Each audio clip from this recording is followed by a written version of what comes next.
trahison. Il nous a trahis, il a trahi le peuple de Guinée. Vous vous souvenez de ce discours, je ne me lasserai jamais de le répéter parce que je l'ai soutenu, on l'a soutenu. Parce que ce discours semblait répondre à nos attentes, à nos aspirations, à la démocratie, à la liberté. N'avait-il pas dit qu'il va mettre fin à l'instrumentalisation de la justice? N'avait-il pas dit qu'il allait mettre fin au piétinement des droits et libertés des citoyens, au dysfonctionnement des institutions? Bon, parce qu'on a tendance à nous reprocher d'avoir soutenu un coup d'État. Mais le discours qui a été décliné à l'occasion de la prise du pouvoir, dans la charte de la transition, c'était nos attentes et nos aspirations. Ce serait malhonnête de ne pas le reconnaître parce que nous ne sommes pas faits pour être dans l'opposition. Nous voulions faire la politique de manière plus civilisée, par le débat, par la confrontation de nos idées avec celles de nos adversaires. Il a promis, comme nous sommes honnêtes à l'UFDG, on pense que tout le monde est honnête. Malheureusement, ce n'est pas le cas.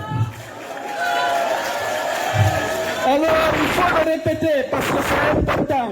Non, on se répète. Lorsqu'il dit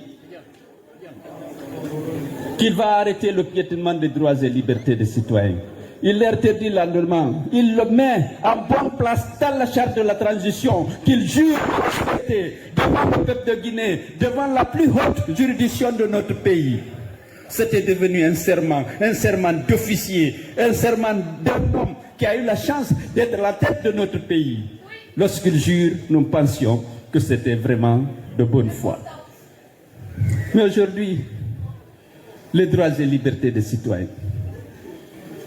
Où sont Fonike Mangé, Biloba, Marwan Kamara, Sadou Nimaga? On ne peut pas ne pas le rappeler, parce que c'est un devoir de parler d'eux, de condamner les actes, l'injustice, la disparition dont ils ont été victimes. Sinon, on aura trahi le devoir si on ne parle pas d'eux. Même si on se répète, j'accepte qu'on me reproche de me reprocher. Mais c'est des gens victimes de leurs convictions. On doit leur rendre hommage.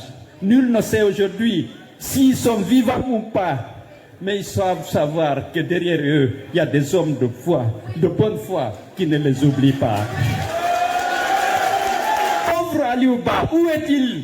Incarcéré, condamné à 2 ans de prison ferme, parce qu'il est leader politique. On ne peut pas ne pas répéter, on ne peut pas ne pas parler de lui. C'est un devoir. Les 60 jeunes qui ont été abattus froidement parce qu'ils manifestaient parfois contre les coupures d'électricité. Ils n'ont pas eu droit à la justice, on ne peut pas se taire. Même si on se répète, on doit le faire. Parce qu'on doit dénoncer la folie liberticide de la charte. Qui est faite, c'est des pratiques contraires aux engagements pris, aux serments qu'ils ont prêtés. On ne peut pas le rappeler. Excusez-moi, je dois me répéter, mais je dois rendre hommage, exiger la libération de Fonike Mangé et dénoncer les disparitions forcées dont lui et les autres ont été victimes. Quelle est la solution?